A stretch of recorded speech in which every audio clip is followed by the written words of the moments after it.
Bonjour, je vais vous présenter le groupe Honda EU20i et le narguilé Nardi Extreme 3T 1.5. Si en théorie on peut penser que le narguilé passe sur un groupe de 2 kVA, en pratique le Honda 20i ne permet pas le démarrage du narguilé. Donc nous allons essayer. Mise en route. Il est déjà en pression. Purger la pression.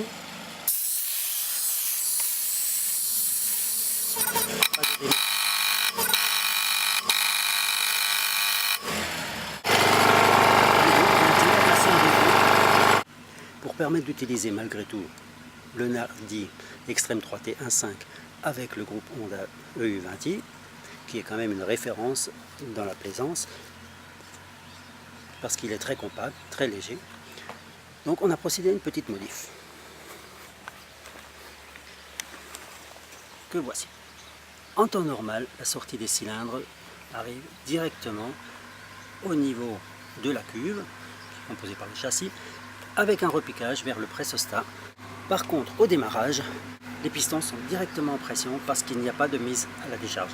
Donc, nous allons rajouter une électrovanne de mise à l'air libre et met directement à l'air libre la sortie des pistons pendant le démarrage. Voici l'essai avec le narguilé modifié.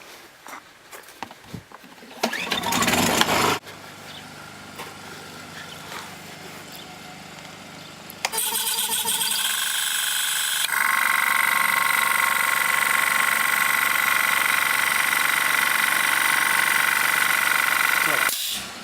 Bon démarrage du narguilé, arrêt par pression haute. L'électrovanne remplit son rôle.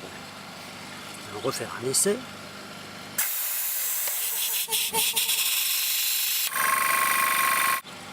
Donc, nous entendons qu'au démarrage, l'air s'échappe par l'électrovanne et permet donc un démarrage plus aisé du compresseur.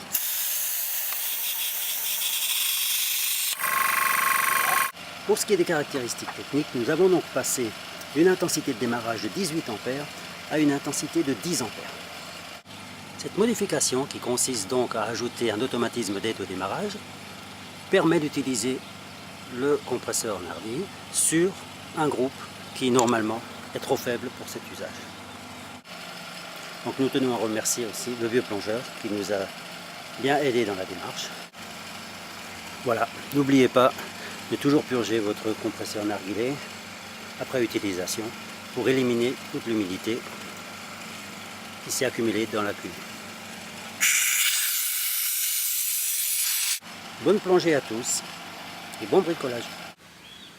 En ce qui concerne le matériel utilisé, une électrovanne de 120 volts, 10 bars nominal. Ici nous avons utilisé une électrovanne normalement ouverte, donc excitée, fermée. Elle sera excitée pendant tout le cycle de gonflage et désexcitée pendant 2-3 secondes pendant le démarrage. Nous avons opté pour ce type de fonctionnement pour la raison suivante. Cela permet une purge lors de l'arrêt, avec évacuation de l'humidité résiduelle dans le tuyau de sortie des cylindres. Le relais temporisé utilisé est un relais télémécanique. L'idéal est de trouver le plus petit modèle pour qu'il puisse rentrer dans la boîte. En matière de raccord, il vous faut un T 3/8 femelle, ainsi qu'un mamelon 3/8 qui sera usiné du côté de la bride pour pouvoir rentrer la pièce conique. Ainsi qu'une adaptation pour adapter votre électrovanne à la sortie 3/8 femelle. Le tuyau alu de sortie de cylindre doit être raccourci, l'olive déplacée pour pouvoir le brancher sur la nouvelle installation. Il sera donc plus court de à peu près 4-5 cm. La boîte dans laquelle le relais a été placé est une boîte tout à fait ordinaire. Elle est située sous le châssis et fixée par collage de silicone. Ça évite de percer des trous.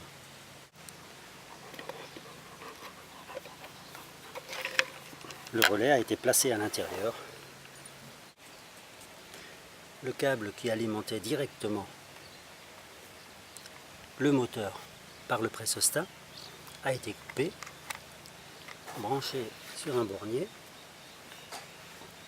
pour permettre d'interfacer le relais avec l'électrovan qui, dont le câble part de cette boîte pour arriver directement sur l'électrovan, possède une connexion standard.